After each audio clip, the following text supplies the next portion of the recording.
everybody. Welcome to the WhatCulture Gaming Podcast. I'm your host, Scott Hilford, joined by Ben Roy-Turner.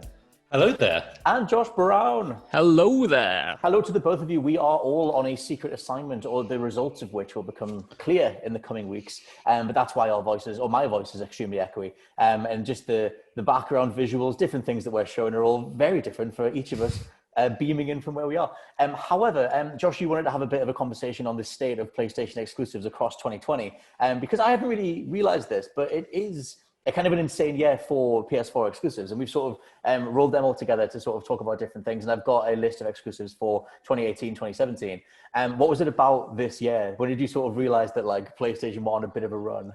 I'll tell you why, Scott. It's because every single time I felt like I was playing a big game, I felt like I kept saying the phrase, "This is one of my favorite things ever." I wasn't saying this is one of my favorite games ever. I was saying like this is one of the best media experiences I've ever had. Like I feel like I've been saying that more and more over the past year or so, but especially going into this year with a few certain games that we've been getting.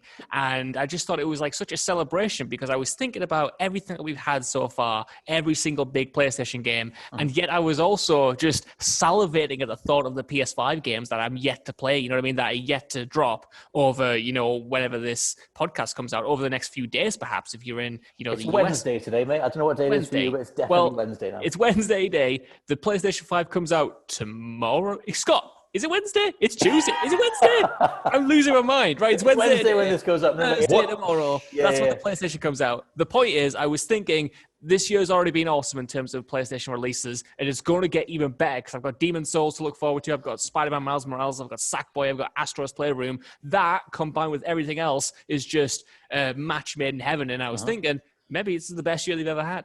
Well, I mean, we've got, let's break down some specific stuff. I'll run everything off now because I don't think I'm missing anything. But we've got, and these aren't in order, but these are the biggest sort of, PS5, PS4, and soon to be PS5, Sony exclusives across this year. Final Fantasy VII Remake, The Last of Us Part 2, Nioh 2, Ghost of Tsushima, Dream, Spider-Man Miles Morales, and Iron Man VR. Iron Man VR sort of sneaking in there, sort of clawing its way in amongst everything else. But we might as well break these things down. I think, let's just start with Final Fantasy VII Remake, because I think for both of you, obviously you hadn't played the original, but this still worked as a like entry point, a big sort of AAA. For you, I think, Ben Ray, one of your first Final Fantasies. My first ever Final Fantasy, technically, yeah. Yeah.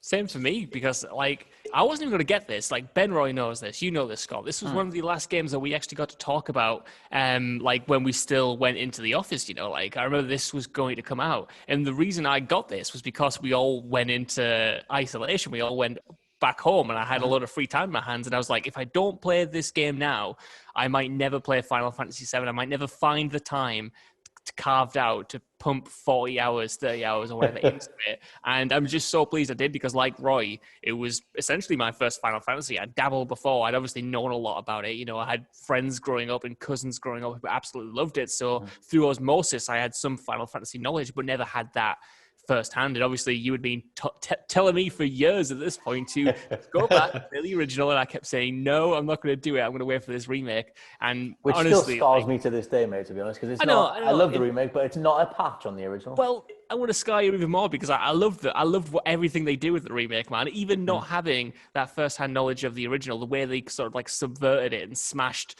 everything about what you thought you knew about where that story was going towards the end without getting into, you know, specifics. I just thought, I love the characters, I love the presentation, and I loved the balls, I guess, that the entire project had to go where it went towards the end.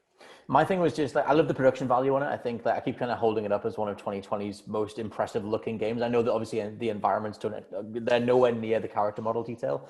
But in terms of the combat model as well, like obviously you guys don't necessarily know, having followed the Final Fantasy franchise over the years, but they've really struggled with like a decent action combat model. And like I thought this actually worked as just like a solid platinum style action slash thing. And it just, that was, even in itself, was a massive achievement. But even, and also like being able to capitalize on the Final Fantasy VII Remake, like something that's been in the works for, you know, like, well, to be honest, almost 20 years, the first time they sort of mentioned it. Yeah, Ben Ray, what was your general thoughts on where this sits as like one of the, in the sort of PlayStation library, I guess? It's definitely up there for me. So like it's technically the first Final Fantasy I've played because obviously I've watched The Spirits Within, which is like an amazing achievement in cinema for the time. Yep. And I watched that of a Sephiroth movie. I always forget about it. Spirit Child, I think it is, something like that. But no, this, to be serious, like this game, from the outset, I started and I was a bit like just like I'd never played it before. I didn't ever give a touch it. I thought I'd give the franchise a chance. This is probably like one of the best points to jump in, because when I on the outside looking in, I looked at Final Fantasy 15 and I was pretty judgmental. I was like driving around in a car and just having a laugh. It didn't really look like something that would like sort of stick for me. Mm-hmm. So this one, I think, with everyone around me telling me that Final Fantasy VII is one of the greatest things of all time, I had to jump in. And then not only does it play well, not only does it prove me wrong sometimes that like not all anime adjacent things are bad. Like I like my Sailor Moons and stuff. Like I get in there as well. But like it has a great message as well. Is that like not only was I playing the game, I was actually feeling for these characters, and the combat sort of jived me. It sort of gelled. And I wasn't as bored, because I think as a kid as well, like, the idea of a turn-based thing as a kid like threw me away. But then you give me something like an XCOM, I'm going to sit there and I'm going to tweak the little sliders, and I'm going to sit there for ages planning where I'm going to go next, and I'm going to get right into it. But for some reason, when it comes to like classic JRPGs, I just wasn't involved. Oh, mate, if you're an XCOM fan or a turn, you got Gears Tactics out there now as well. Yeah. Like I still totally think that those mentalities cross over. Like give me turn-based combat all day long. I know. I think that I'm coming to more of a convergence of the two. Good. But with this one, I think I enjoyed the fact that I didn't have to just sort of like, sometimes when I just play these games, I do get annoyed. It does seem a bit ropey, just like standing there and getting hit and then trading below. So I like the ability to run around and actually do stuff. Like for the most part, the only time it got to me was like some parts towards the end of the game when like healing became an issue. Like if you wasn't on it, if you wasn't have anyone ramped up for healing, you were just getting hit constantly, and there was like sometimes no way you could sort of escape certain things, and certain bosses are a bit demanding. I felt like, but the bloody Hell House, whatever it's called, that thing. You against that Hell House? Just a text every day that I'm still fighting. When I fought that thing for, I think it was, you can laugh at me, everyone, 40 minutes, I think it was, and then died. It's a long fight, yeah. Yeah, and then I was just like, I don't know if I want to play this game anymore. I think I'm done. I think I might just give up, or I might just, I don't know, like I just lie about it. But then I managed to get past it and beat it. Because I was going to say, as a separate thing as well, like, because obviously the Hell House is part of like a reference to the original game. Yeah. You guys both feel like you knew exactly what was going on. I know we talked a little bit about when Ketchi turns up and you just see this like little dancing cat with a crown on, which I know Joff broke that whole scene for you, because it comes during a really emotionally wrought moment, and then hey, randomly there's a cat with a crown on. But did you guys otherwise sort of get most of it, or did you feel like, especially towards the end, it was like, I don't know, throwing you for a loop? Got most of it. I think I got most of it. I have no idea what the Hell House is in relation to the original. Like, it just was a boss here, and I was like, that's cool, it's fun, I'm going to go with it. I didn't get any extra meaning for it, but it also didn't break anything. I just thought it was a cool set piece. But I thought they nailed most of the story beats towards the end, where even as a newcomer, I know enough about this world because it's so steeped in gaming mythology and gaming lore. Like, I know about certain characters who die. I know about, certain characters who are important to the story, who are supposed to die or supposed to live or whatever, and the way they sort of like tweak things around that. I was like, this all lands because Final Fantasy VII isn't just a game in a vacuum. Final Fantasy VII is intrinsic to the gaming industry. You know what I mean? It's synonymous with a lot of gaming history and a lot of the reason why people love this medium growing up in that. So I knew enough to get all the beats, and I thought they were delivered with such confidence that even when I was annoyed in the game, and I was plenty annoyed in this game, frustrated towards the end, at points where I was like Roy, when I was just thinking, I might just put this down, like I might just be done with this.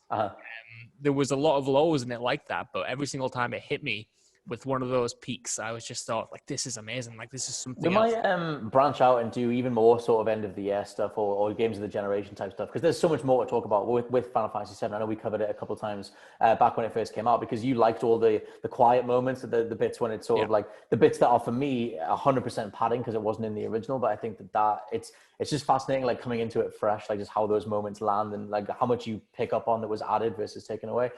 We should talk about something else though, The Last of Us Part 2, which I keep forgetting we even got that. Like, it just feels like such an event game. And I think that I don't know. I feel like I'm glad I went through it. I'm probably never going to go through it again. I know both of you guys got the platinum. So like, I guess what's your general thoughts, Benroy, on just like where it sits, I guess, in 2020's list? If I was talking as a Last of Us fan, and someone like The Last of Us Part 1 is his favorite game of all time, but like, there are some parts of it that didn't hit for me. There are some things that I would change or maybe swap around. Like, I feel like the narrative structure is kind of messy when you take a step back and you have a little look back and you're like, okay, maybe they could have mixed this around, like, rather than are we just going full spoilers and everything here? Josh, what do you think? It's a good question. Let's air away from the biggest spoilers. Cool. I think we can talk about the spoiler that kicks the game off. I think everyone knows that at that point. And if you don't want to play it, if you don't want to know anything about it, go play it now and then come back here. But we'll only spoil the first. I think the big thing that happens right at the beginning, which involves a former character from the previous game, as the thing that has become the pop culture spoiler that pretty much everybody knows. So I think that's the only thing that we'll cover. You have been adequately warned, though. I thought was going to go for more of the middle game sort of thing, but like that was more my critique. But like the whole thing, it just felt like when we say like this is an achievement in cinema, this feels like an achievement in gaming, and this feels like it's like gaming is so many different things, but this is pushing like cinematic gaming forward. This is pushing like the design of environments. This is just like melding things together, and this has become like the sort of like intrinsic like perfect game that I want to live in, that I want to be able to like, I can sneak around, I can do all these sort of things. It's not quite open world, it's still directed, but the wide linear, I feel like this is that, and this is the perfect, like this is the way going forward for game for me. I feel like if more games follow it, and maybe not like to the scale, because it's such like an exhausted scale to get through in the end.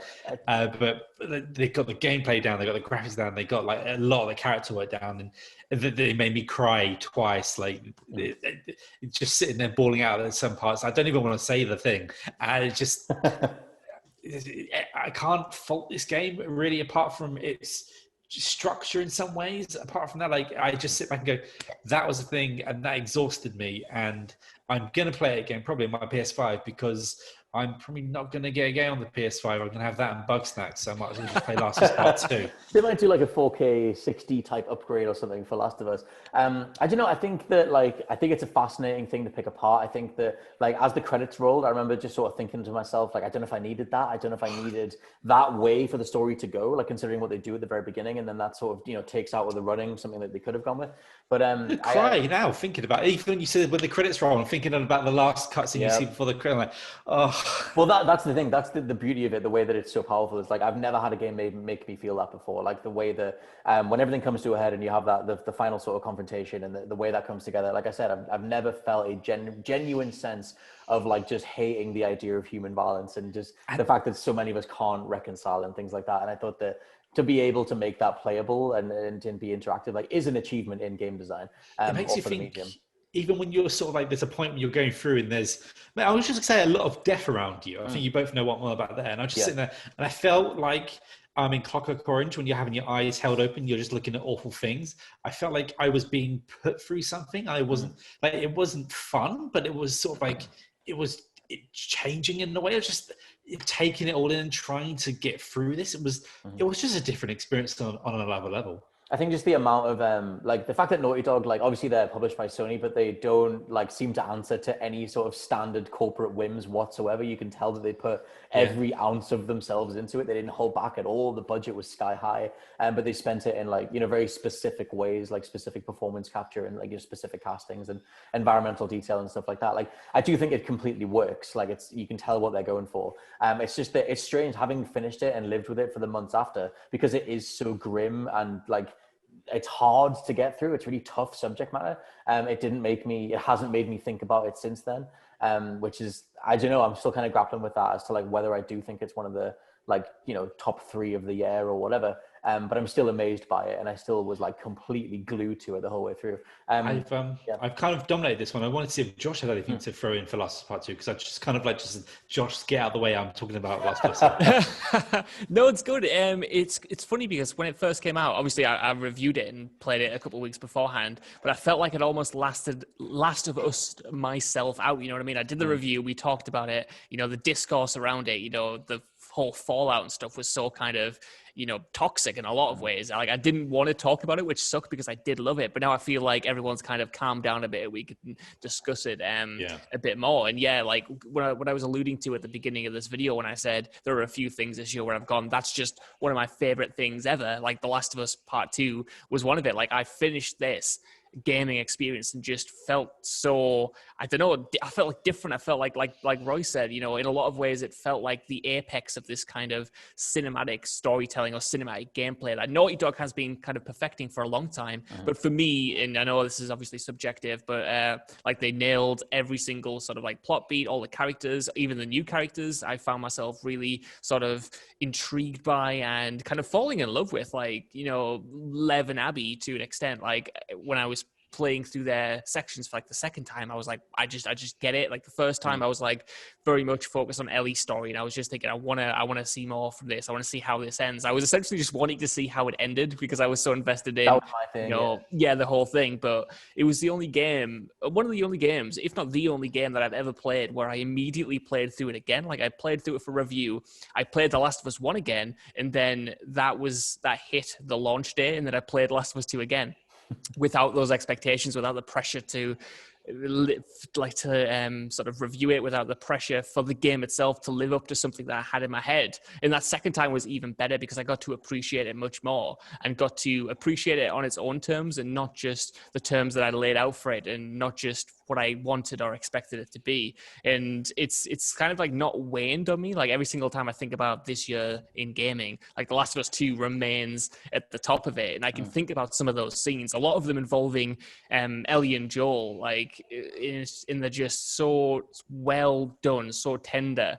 And yet it's so kind of like tragic and like it stays with you. It's almost haunting in a way. Like, it is depressing, it is sad, but I don't think it's a game that is sort of like hateful or anything, even though it's about hate. I think the story at the heart of it is this story. The cycle of violence. It's all about this. It's about the cycle of violence. It doesn't solve anything. Like, hate with hate won't cause it. If you come back at saying like that, you're just going to cause more chaos, which happens in the story and like a few times. Yeah, and exactly, I put in the whole like ending explain type thing. I think that it's strange because it's one of the most pro-life games ever in terms of like overall vitality. Like, go live your life, learn how to live with your mistakes, learn how to forgive. Like, there's multiple times that you interact with wildlife, and there's different portrayals of like sexual attraction and stuff. It's a really like vivid, like I said, like pro-life game. But it's told through such a like, I don't know, grim, like forceful kind of way that I think it forces you into a really specific headspace that is like tough to get through, but ultimately like it does pay off.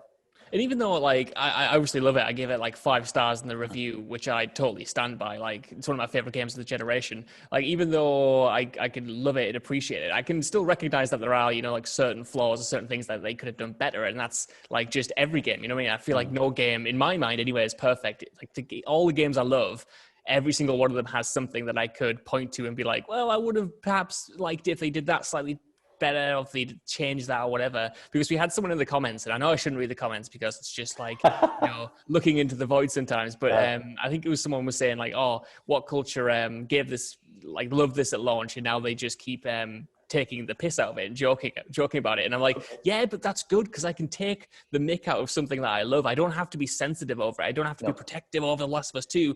I can acknowledge that I love it and it's one of the best games of all time, but it doesn't take anything away from it to like, make some valid criticisms or to, take the mick out of some of the more kind of self-serious things that it does. Like, that to me is inherent to loving something. You take the faults with the pros and you sort of appreciate it on its own terms, but I think it's so good in the terms of Last of Us 2 that it just, for me, holistically, it just all came together and left me with some of my most favorite gaming moments of the past 7 years or whatever. Like, I was going to say, like, just appreciation is not blind faith. Like, you take everything, like, you analyze the entire product, the whole package, the whole work. Like, it's I love that. I can't think of the specific sort of quote or who popped out with it, but I love the idea that it's like true beauty always comes with blemishes. Like that is beauty because it's everything. It's the entire package. And like, yeah, Last of Us 2 is a hell of a conversation. And I guess we'll like slowly sort of bring it together. We might do a more specific sort of games of the year podcast because we're going to do a lot more stuff to schedule throughout December. Next game down, which neither of us played all the way through. We sort of like delved in different bits and pieces of it. So we'll do this quite quickly. Is Nioh 2, which I forget is a PlayStation 4 exclusive for 2020. I think because it kind of got lost a bit in it's always in the shadow. It feels like the Nioh games are kind of in the shadow of the Souls series. And then with Sekiro sort of dominating so much in terms of like an Eastern themed Souls game, then Nioh 2 sort of came out and it's so hard that a lot of the initial reactions were like, okay, it's more hard Souls type stuff.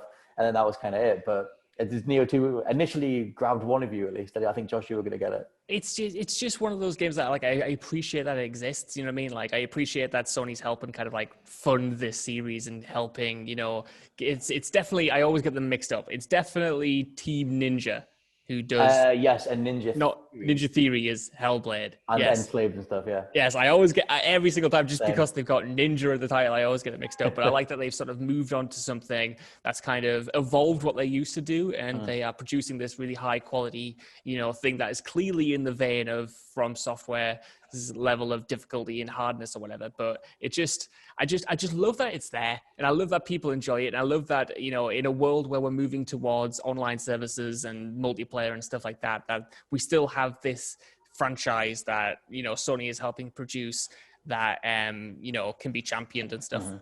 I think for the sake of Nioh 2, it's something that I want to try and mop up before the end of the year just to sort of delve in a bit more. It's just that game, you need to be in the right headspace to go up against Nioh 2. And it's like, I think I'm just going to get flattened by it. A game that I absolutely love, though, is Ghost of Tsushima, which is just, that's in my top 5 for the year, like easily. I just think that game's sense of flow, just the combat was brilliant. The story was absolutely badass. Like by the end of Ghost of Tsushima, without going into specific spoilers, there are some thematic connections to Last of Us 2 that kind of made me go like, okay, like you can also do this. You can also go down similar routes in regards to like allegiances and going against what you're supposed to do and like, you know, holding on to grudges and stuff like that. I guess, Benroy, where did you land on Tsushima eventually? I know you're the most negative out of the three of us on it. It's weird to say negative. I feel like it's more like I'd say my opinion is like critical. Like I feel like the second Ghosts game is going to be the one that is going to be like the top tier sort of like thing for me, where I go to it. This game is the defining game of that series. But for me, I just had I had minor gripes kind of like all the way through. Like I joke about finding the foxes and yeah, that's fine. But there are certain things like I admire the whole mechanic of like not giving people the option to have a mini map at all. But I feel like that's something that should just be in games. You should be able to turn that on and off. Like I played a few. Look, what is it? Ghost Recon Breakpoint gives the option to turn the mini map on and off in games like that. Like maybe Ghost of Tsushima should learn things that Ghost of Tsushima should learn from Ghost Recon Breakpoint. But no, it was just I liked how they took this sort of time period. Well, I say time period. They took this sort of like era and blended it all together. Like because they basically come out of the box and said, look, this isn't totally historical. I can't even say historically accurate to the old times. Yeah, because like katanas weren't around in certain eras, and they've come in there like, we want to make a fun game. And when you're in practice, when you come to like certain settlements, the game for me just works and clicks. But other times, I feel like some of it just drags. It's sort of like you always, a lot of the mission structure was go to a point and then sit on your horse and go somewhere else, and then go somewhere else, and then go somewhere else. And it just felt like towards the end, I was just running through the sort of like gears and just trying to, like, we were just doing the same thing over and over again. Right. And some of the side character stuff was more like impactful to me than the main story, and some of the main story stuff came through just like, poison, sort of thing like that. It just, some things didn't sort of gel for me as much as this game. And it's in my top 10, but it won't fall out of my top 10, but I just don't think it is there yet. I think it's a bloody excellent first like sort of stab at something they've not done. Well, they came off of Infamous, the third Infamous game, like at the beginning of the generation. Yeah, I mean, I like this pivot, and I hope that they do another one, and I hope that they only continue to improve.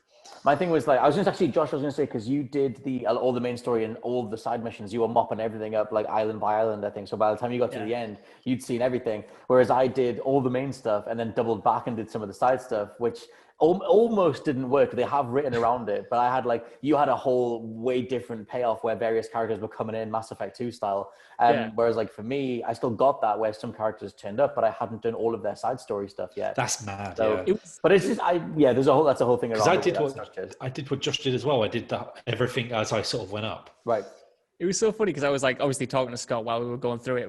We were both like, I love this game. And Scott was like, I love this game. And I was like, I love this about this game. And you were like, I haven't done that about this game. I love this game. And I was like, I haven't done that about that part. It was so funny that we came to the same conclusion on this title, yet had radically different sort of, at least approaches to playing the game. You know what I mean? And we experienced different parts of it at different time. We seemed like we connected with some parts over the other in certain cases. But this was something that I expected to like it. I was really looking forward to it. And I was really craving a game like it at the time, especially coming out of The Last of Us Part 2, which was obviously, so focused and whatever. But I didn't expect to love it as much as I did. And I remember when it started clicking about 4 hours in or something, and then I just couldn't stop playing it. It's one of those games where, we would at work during the day and I was thinking about it at night and I was like staying up well past my bedtime to just completely dig into these side missions. And I just think it has something to it. It has a lot of repetition and it has a lot of archaic game design, I think, especially in terms of some of the side quests. I do think they'll iron out in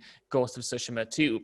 But when it is compelling, it is so compelling. And when you are doing those missions with the side characters and when you are like learning more about them and then they feed into the main missions and stuff. And I just thought, I didn't expect the level of storytelling to be that strong. And it was, and it made those big, fist pumping moments completely land. Like there was one mission towards the end. I think, again, I messaged you, Scott, and I was just like, that was awesome. That is an incredible gaming moment. Like the narrative pays off. It feels great. It was just, again, like constantly surprised me in so many different ways. And I love how they approached the open world and the leveling and stuff. I felt for once, for the first time in a long time, that the abilities actually changed the way I played, that I was looking forward to leveling up my character.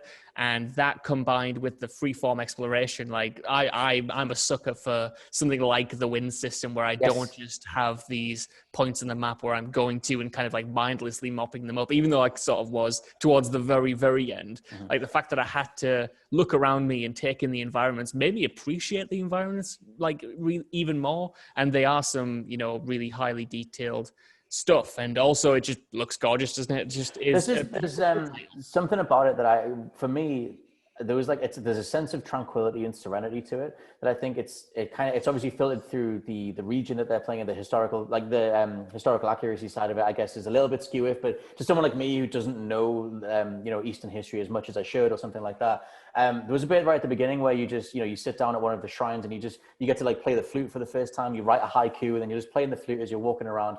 And then I stopped like a bandit attacking someone, and then I went off to a different camp and I freed someone else.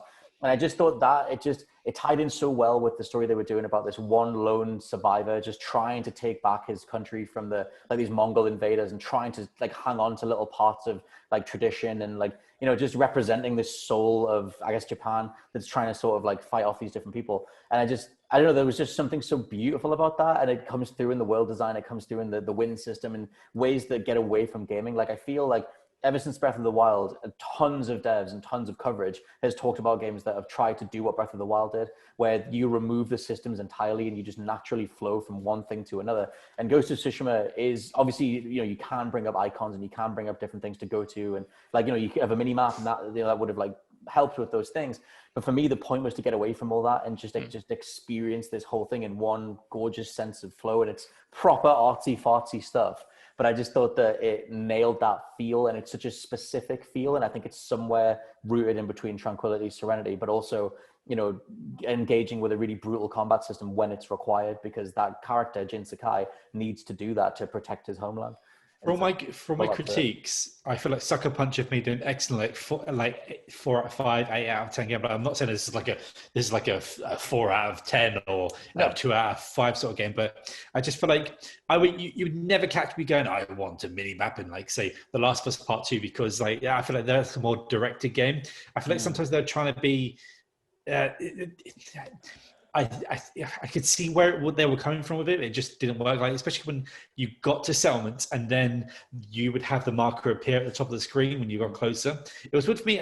Sometimes decisions just sort of threw me off in that game where I felt like I would have wanted that. Like when I'm in an open world, I sometimes I just want the option to just sort of like not know where I'm going. But at some points, like climbing up mountains and things that didn't also work for me. But in the way, like it was just still like a lush game to look at, especially going through the first forest, like you could take the mechanic out of the it's the game of the pretty leaves, but the pretty leaves look really good. The pretty leaves are really pretty, and and I think it's like it's stuff like a lot of games do where like the first part of Tsushima is way better to like explore and like more interesting than the last. But like I think that's like a thing that a lot of games have. But I think that Sucker Punch, at the end of the day, they've taken this and they've just gone for something new, and it's like I enjoyed my time with Days Gone. I think Josh did as well, but I feel like this is probably a Days Gone, but with more heart to it. Like say they're taking that Sony formula and they've injected heart and they've tried to do a bit more. There's a lot of like Sony formula stuff like emerging now. I think that it's pretty easy to see that thing, like over shoulder camera, slow narrative bits, like, you know, open world, whatever. There's like it's Sony are very much like zeroing in on that stuff, and it's like a mix of Last of Us, and then it became stuff like Days Gone. So I guess we'll have to see what the hell happens next gen, whether that becomes the Sony formula that is that identifiable, like on the surface. We're very quickly running out of time. However, we were going to talk about Iron Man VR Dreams and Spider-Man Miles Morales. You guys, which one do you think we should focus on? I could fire through 30 seconds of Iron Man VR before swiftly moving on. Iron Man VR is not amazing, right? It's not awesome, but it's a good experience. The first time you fly in Iron Man VR, the first time you become Iron Man, it was incredible, man. Like this was. Yeah. This is like peak sort of lockdown over the summer. You know, I'd completely started to lose my mind. I'd been wearing these jeans for like what felt like 6 months. It was just I was stinking. There was crisp packets all over the place. I had my Iron Man VR headset on, and I felt serene for the first time in a long time. Like it needs way more variety. It needs way more sort of creativity when it comes to the missions. But the core concept of being in these like mini sandboxes, being able to control the nuances of your flight, the nuances of your abilities, and customize your suit and stuff. It's a very, very solid superhero game, and just again proved to me why VR is so special and why you can do these things. Like it's no Half-Life Alyx 5 out of 5 or anything like that. But if you love superheroes, if you want something to enjoy in VR, like that's the thing you go to, because it is so fun. And speaking of awesome superhero stuff, Spider-Man Miles Morales, obviously I'll just point people towards the overall review we have on the YouTube channel. And we're going to be talking about Miles Morales a hell of a lot more in the future as well, because both you guys will be playing it in the coming weeks. Miles Morales is just brilliant. I mean, it's like, I think that it's a little bit too short. I feel like I blew through it way too quickly. Like it's kind of all over in about 6 to 8 hours. And that was doing some side stuff as well. But Miles Morales himself, the way that they write that character, because I only know Miles from Into the Spider-Verse. And then this, like I've like seen him in comics, I've played as him in Ultimate Alliance, but it's not like I don't know the character. And then the way that they paint him in this is this like communal Spider-Man, this sort of different version, because Peter Parker is so fundamentally isolated, or at least he is for the vast majority of a lot of the arcs that they've done. This is a Spider-Man that is like proud of his community, that is proud of where he comes from. He wants to do what he can for the people around him, and he has that support network. And I think that that's like a fascinating thing to bring to the dynamic of what Spider-Man even is, like the duality of that character. Like Miles might know someone, but then, you know, like as Miles, he has to tackle a situation differently and things like that. So Spider-Man Miles Morales is a hell of a follow-up to the 2018 game. I just wish it was a lot longer. Did you say 6 to 8 hours? Yeah, it's quite wow. short. Is it like a full-priced £70 game? It's a full-price game. Oh, I think it is slightly cheaper. I think it is... It's not, it's not 70, but it's still like a premium price tag. They're bundling it in with the Spidey remastered thing, so it kind of expands it a bit. Sure. But it's pretty short. I mean, the thing is, I'm coming to it from someone who platinumed the original Spidey. I feel like I'm pretty good at the combat. I didn't die once in Miles Morales. I just flew through it. And that wasn't rushing it. It was just taking it in. Like it's such an easy game to just take in. So I still totally recommend it. I guess the only Potential negative is that the actual story is quite short, but there's a lot of stuff to do in the open world. Last thing is Dreams, which I love Dreams. I feel like I should have devoted a hell of a lot more time to it. Benroy, you also played a little bit of Dreams over the year. Yes.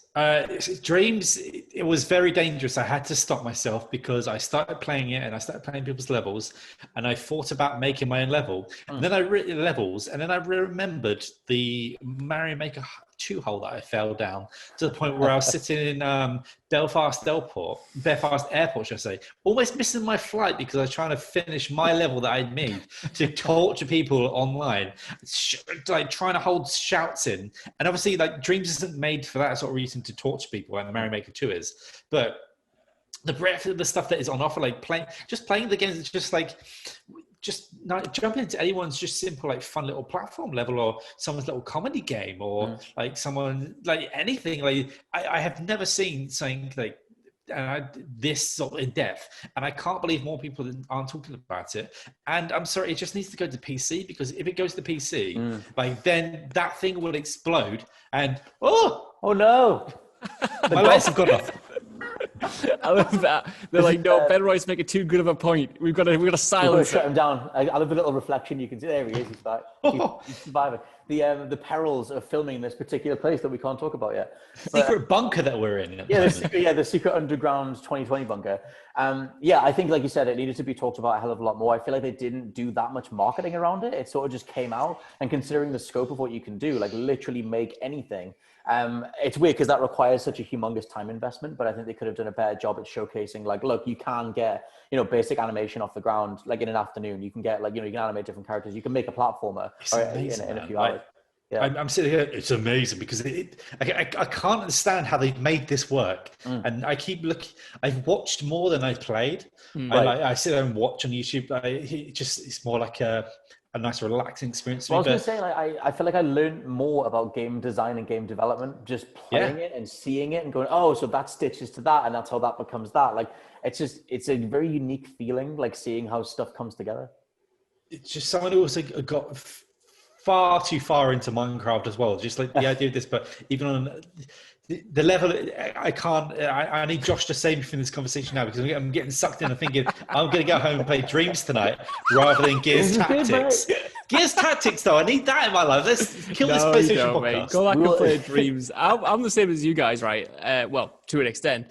I've played 0 minutes in Dreams. I put not a single second into it, but I've watched so much about it because the problem is I have no imagination. Like, it's why I've never really jived with Lego or Minecraft or anything. It sucks to be me because I can't create anything myself, but I can really appreciate everything that it's doing and everything else that everyone else is doing in it and the levels they've created and the ideas they've come up with. Like, watching people's creations come out of it has been like a genuine joy, and the fact that we had that this year, almost like similar to like Animal Crossing or whatever, where you just sort of feel this kind of sense of community, this feeling of creation and sharing your ideas and like helping each other out and stuff. I just thought like that was awesome. And it also helps that the tools that they've created, after so many years in development, are this robust and this intuitive and this accessible that, you can jump on and just start creating, straight away, like you said. So while I necessarily can't get much out of it firsthand, like I just think they've done a sort of bang up job with it. And I wish that it did have more of a player base, I guess. I wish more people. Yeah, it's got an insanely hardcore player base for what people were there. It was kind of the same with Little Big Planet. Like the people who were going to take to that were just going to play the living hell out of it. But yeah, it's a hell of an achievement in sheer game design. The idea of giving you a set of tools that can literally make anything, like it's ridiculous. But yeah. We're going to add a little final thing. Yeah, I was just going to say, whereas Josh says he hasn't played a moment. I didn't play a moment in Nioh 2 because, unlike Josh, I couldn't do any more of that after finishing Sekiro this year. So just finishing Sekiro to then someone in the gaming gods like, here's another game slightly like it. Do it again. Leave me alone. I'm going to go play something nice and fluffy and not abrasive. Which was Dreams. Exactly, yeah. So yeah, we put together a list of 2020's games in regards to looking at it through a PlayStation lens. We'll end up doing an overall 2021, I don't know, later in the month or whenever it is. Time doesn't feel real in this weird bunker that we're in. But anyway, for now, this has been the WhatCulture Gaming Podcast. I've been your host, Scott Taylor, joined by Benroy Turner. Someone let me out, please. And Josh Brown. Goodbye. I will catch you next time. Please. Bye-bye.